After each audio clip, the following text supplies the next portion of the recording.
Well, I think consultations is probably the most important part of the experience. You know, I see stylists all the time setting clients down, and the first thing they'll say, "What can I do for you today?" The clients are really there, like I said, for a couple of reasons. One is to feel better, but the other is to find a solution to their problem.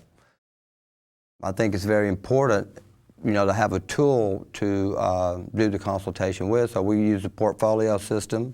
We have written scripts out which questions to ask. In that consultations, about their lifestyle and how much time they want to spend on their hair. You got to find out a lot of things about the clients. I think it's very important to analyze their face shape.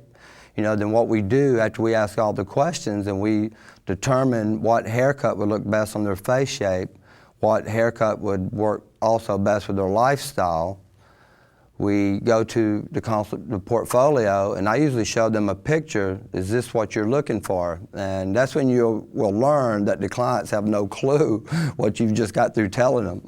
It's very important that they see, because if you're talking to them about square layers and movement and all different terminology and hairdressing language, they don't know what you're talking about. So, you go and you find the picture and you show it to them, and then they can see exactly what you were talking about. Then they tell you, this is too short, this is too blonde, it's too red, or whatever. And I think that's very, very important.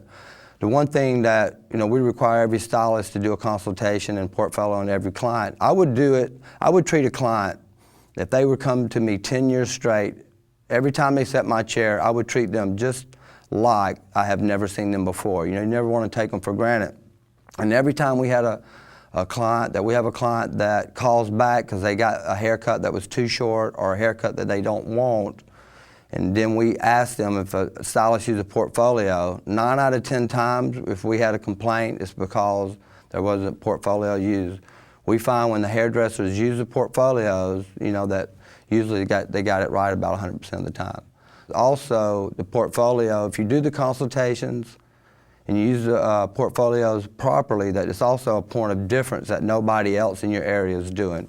Because most of the consultations are kind of old school consultations. So I think it's very important, have the client to stand up, look at their body shape, really study them and really make them, know that you're focusing on them and that you're going to give them a haircut and an experience that they can't get anywhere else.